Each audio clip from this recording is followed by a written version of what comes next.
नमस्कार. मी इथे एक वाटी एवढे तांदूळ धुवून 1 तास भिजत ठेवले होते. तांदूळ तुम्ही इडली डोसा करण्यासाठी जो घेता तो घेतला तरी चालेल. रोजच्या वापरण्यामधला घेतला तरी सुद्धा चालेल.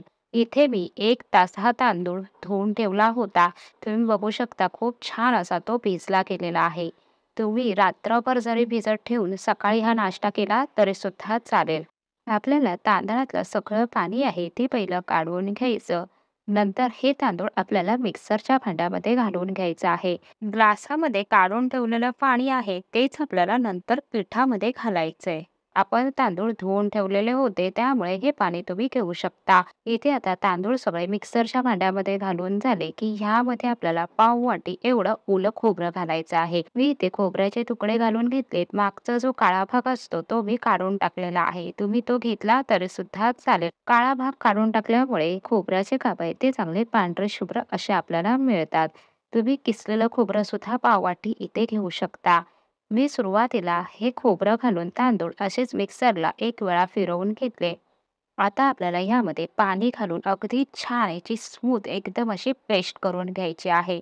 मी तांदूळ आणि खोबरं मिक्सरला अगदी बारीक असं चांगलं वाटून घेतलेलं आहे. तुम्ही इथे बघू शकता. कोकणामध्ये घावणे करताना घावण्याचं पीठ असतं तांदळाचं, त्या पिठापासून घावणे केले जातात किंवा असे तांदूळ मिक्सरला फिरवून सुद्धा घावणे केले जातात. साऊथ इंडियामध्ये नीर डोसा ह्याला म्हणतात. हा नीर डोसा करताना तो घावण्यासारखाच केला जातो. फक्त त्यामध्ये ओलं खोबरं घातलं जातं.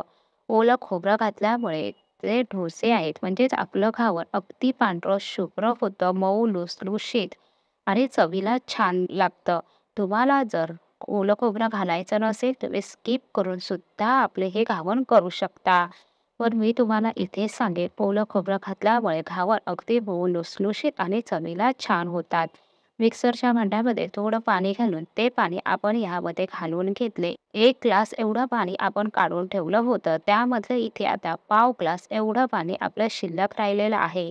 आपण हे पीठ 5 मिनिटं बाजूला ठेवून देऊया. तोपर्यंत इथे चटणी करूया.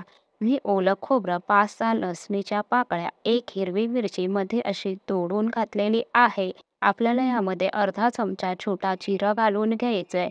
मी इथे कोथिंबीरच्या काड्या घालून घेतल्या. कोथिंबीरच्या काड्यामुळे चटणी अगदी चवीला अप्रतिम अशी होते. तुमच्याकडे असतील तर तुम्ही कोथिंबीरच्या काड्या घालून चटणी करू शकता. 1 चमचा एवढे मी कच्चे शेंगदाणे घेतलेले आहे. तुम्ही भाजलेले शेंगदाणे घेऊ शकता. भाजलेली डाळवं सुद्धा तुम्ही घालू शकता. चवीनुसार मीठ घालून घ्यायचंय. थोडंसं पाणी घालून चटणी आपल्याला मिक्सरला फिरवून घ्यायचंय. तुम्हाला ही चटणी अजूनच छान चटपटीत करायची असेल तर ह्यामध्ये अगदी थोडीशी चिंच आणि साखर घालून घ्या. चिंच नसेल तर थोडासा लिंबू पिळून घातला तरी सुद्धा चालेल. आपली चटणी अजूनच छान चवीला व्हावी ह्यासाठी मी इथे 1 चमचा तेल गरम करून घेतलंय. छोटा पाव चमचा राई घातली. राई छान तडतडली की अगदी पाव चमचा एवढी मी इथे उडद डाळ घातली. उडद डाळीचा थोडासा रंग बदली झाला. 5-6 कढीपत्त्याची पानं, 1 लाल मिरची घालून आपली चटणी फोडणी घालून तयार झाली. पिठामध्ये मी पाव चमचा एवढं मीठ घालून मिक्स करून घेतलंय. तुम्ही इथे पाहू शकता आपलं पीठ एवढं सैल आहे. जसं आपलं ताक सैल असतं त्याच पद्धतीत आपल्याला हे पीठ आहे ते सैल ठेवायचं आहे. इथे मी पेला घेतलाय. घावणे घालताना आपल्याला असा पेला घ्यायचा. प्रत्येक वेळेला घावणा घालताना पीठ आहे ते असं वर खाली करून घ्यायचं. तांदळाचं पीठ खाली जाऊन बसतं आणि वरती पाणी राहतं. वरून प्रत्येक वेळेला असं वर खाली घेऊनच आपल्याला हे घावन घालून घ्यायचं आहे. घावन करण्यासाठी मी पिठाचा तवा चांगला गरम करून घेतला. ह्याला काहील सुद्धा म्हणतात. त्याला आपल्याला पहिलं सुरुवातीला तेल लावून घ्यायचंय. मी असं ब्रशने तेल लावून घेतलंय. तुम्ही ब्रशने लावू शकता किंवा कांदा आहे तो मध्ये कट करून घ्या. मध्ये त्याच्या सुरी घुसवा किंवा जो आपला फोक असतो मॅगीच्या चमच्याने आपण खातो तो चमचा सुद्धा मध्ये घालून तुम्ही कांद्याने सुद्धा तेल लावू शकता. आपल्याला असं पीठ वर खाली करून घ्यायचंय. तुम्ही इथे घालताना बघू शकता पेला असा आपल्याला वर धरायचा आहे आणि आपल्याला हे पीठ घालून घ्यायचं आहे. असं घालून घेतल्यामुळे आपल्या घावण्याला खूप छान अशी जाळी येते. पीठ घालताना गॅस आहे तो मोठा ठेवूनच आपल्याला घालून घ्यायचा आहे. घालून झाल्यावरती गॅस एकदम कमी ठेवायचा. अगदी 15 सेकंडसाठी आपल्याला फक्त झाकण ठेवायचं आहे. 15 सेकंड झाली झाकण काढून घ्यायचं. साईडने आपलं हे घावन सुटलं की नंतरच आपल्याला हे काढून घ्यायचं आहे. घावन शेकताना एकाच साईडने शेकलं जातं. तुम्हाला जर दोन्ही साईडने शेकवायचं असेल तर तुम्ही शेकवू शकता, पण शक्यतो घावन हे एका बाजूने शेकवलं जातं. इथे तुम्ही बघू शकता अगदी छान आपलं हे घावन निघून आलेलं आहे. अगदी छान पांढरं शुभ्र जाळीदार असं हे शेकलेलं आहे. मी तुम्हाला दुसरी साईडही दाखवते. तुम्ही इथे पाहू शकता. आपण अजून एक घावन घालून घेऊया. तुमच्याकडे असा बिड्याचा तवा म्हणजेच काईल नसेल तर तुम्ही डोशाच्या तव्यावर सुद्धा असे घावन करू शकता. तांदूळ आपण भिजवून हे घावन करत आहोत, त्यामुळे हे डोशाच्या तव्यावर सुद्धा अगदी छान करता येतात. आपण घावन करताना खाली तेल लावून घेतलेला आहे, बिड्याचा तवा आहे म्हणून. जर तुम्ही डोशाच्या तव्यावरती हे घावन करणार असाल, वरून कोरडं घावन झालं की त्यानंतर वरून त्याला तेल लावून घ्या. इथे आता दुसरा सुद्धा मी घालून घेतलाय 15 सेकंडसाठी. मी झाकण ठेवलेलं आहे. गॅस एकदम कमी ठेवलेला आहे. 15 सेकंड झालं. आपण आता झाकण काढून घेऊया. साईडच्या कडा सुटल्या की नंतरच आपल्याला हे घावन काढून घ्यायचं आहे. लगेचच घावन काढायची घाई करायची नाही. इथे तुम्ही बघू शकता साईडच्या कडा अगदी छान अशा सुटलेल्या आहे. मी अजून थोड्याशा मोकळ्या करून घेतल्या. घावन पहिलं काढलं की ते ताटामध्ये न ठेवता मी असं इथे चाळणीवरती ठेवलेलं आहे.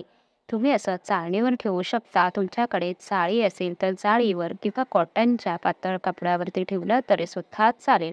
दुसरं घावन येईपर्यंत आपल्याला ते असं चाळणीवर ठेवून घ्यायचंय. दुसरं घावन आलं की आपल्याला पहिलं घावन काढून ते घावन चाळणीवरती ठेवायचं.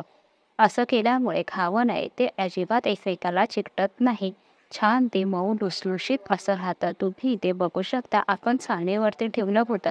त्यामुळे ते अजिबात असं चिकटलेलं नाही. अगदी मऊ लुसलुशीत जाळीदार आपल्या इथे अगदी चटपट घावण्याचा नाश्ता तयार झाला. साऊथ इंडियामध्ये खोबरं घालतात तर ह्याला नीर डोसा असं म्हटलं जातं. आपल्या कोकणी पद्धतीमध्ये घावणे केले की त्यामध्ये खोबरं घातलं जात नाही. फक्त पद्धत तीच आहे. ह्या साऊथ इंडियामध्ये खोबरं घालतात, कोकणी पद्धतीमध्ये खोबरं घालत नाही.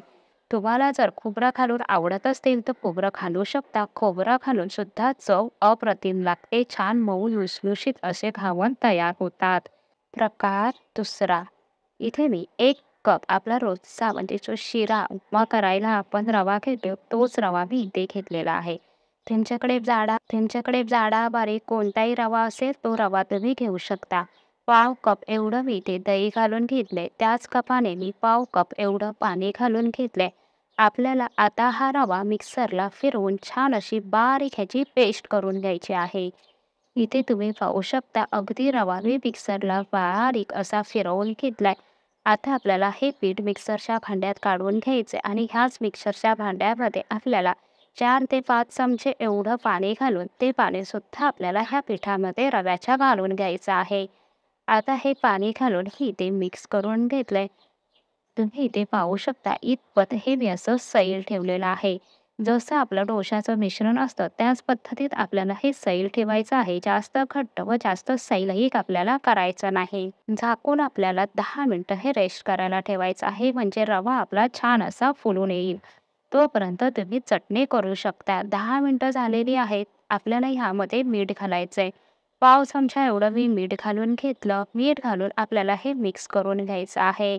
इथे आता मीठ सुद्धा आपलं मिक्स करून झालंय. आपला हा डोसा एकदम छान जाळीदार व्हावा यासाठी 2 चिमटी एवढाच ह्यामध्ये आपल्याला बेकिंग सोडा घालून घ्यायचा आहे. तुमच्याकडे फ्रूट सॉल्ट असेल तर ते सुद्धा तुम्ही घालू शकता. आता मिक्स करून घ्यायचं आहे. पिठामध्ये मिक्स करून घेतला. पीठ आपलं अजून असं छान हलकं असं झालेलं आहे. मी इथे डोसा पॅन गरम करून घेतला. गॅस कमीच केलेला आहे. तुम्हाला लहान मोठे डोसे करायचे आहे तेवढ्याच भागामध्ये तेल लावून घ्या. डोशाचं हे मिश्रण घालताना गॅस मोठा ठेवून मी 2 पळी एवढं हे मिश्रण आहे ते घालून घेतले. पीठ घालून घेतल्यावर अजिबात त्या पिठाला मी पळी लावलेली नाही. पिठाने आपला असा अगदी छान गोल असा आकार घेतलेला आहे. अजिबात हे जाड किंवा एकदम पातळही होत नाहीत. आज मी आता इथे मध्यमच ठेवलेली आहे. व्हिडिओ अजिबात मी स्किप केलेला नाही. तुम्ही बघाल तर आपल्या पिठाला अगदी छान जाळी अशी पडत आहे. 10 मिनिटात झटपट तयार होणारा मऊ लुसलुशीत असा हा नाश्ता आहे. तुमच्याकडे घाई गडबड असेल, नाश्ता करायला वेळ नसेल तर तुम्ही अगदी हा झटपट नाश्ता करू शकता. तुम्ही इथे पाहू शकता आपल्या ह्या डोश्याला किती छान अशी जाळी पडली. दुसऱ्या साईडने सुद्धा आपल्याला हा शेकवून घ्यायचा आहे. शेकवताना तुम्हाला तेल, बटर, तूप काहीही लावायचं असेल तर तुमच्या आवडीनुसार तुम्ही लावू शकता. मी तुम्हाला अजून एक हा रव्याचा डोसा घालून दाखवत आहे. घातल्यावरती अजिबात त्याला चमचा लावायचा नाही. आपला हा डोसा बरोबर गोल असा आपला आकार घेतो. इतका जास्त पातळ व जाडही होत नाही. तुम्ही इथे बघू शकता आपला हा दुसरा जो डोसा आहे त्याला सुद्धा अगदी किती छान अशी जाळी आलेली आहे. रव्याचे स्पंजी, जाळीदार, मऊ लुसलुशीत असे आपले झटपट होणारा 10 मिनिटाचा नाश्ता तयार झालेला आहे. आम्ही तोडून दाखवला. तोडताना समजलं असेल किती स्पंजी असा हे रव्याचे आपले डोसे झालेले आहेत. ते बरोबर चहासोबत सुद्धा तुम्ही हे खाऊ शकता. अगदी चवीला अप्रतिम असे लागतात. रेसिपी आवडल्या लाईक, शेअर, सबस्क्राईब करा. चॅनलला सबस्क्राईब केला तर येणाऱ्या नवनवीन रेसिपी तुम्हाला पाहता येतील. भेटूया पुन्हा लवकरच नवीन रेसिपीसोबत नवीन व्हिडिओमध्ये. रेसिपी संपूर्ण पाहिल्याबद्दल तुमचे मनःपूर्वक धन्यवाद.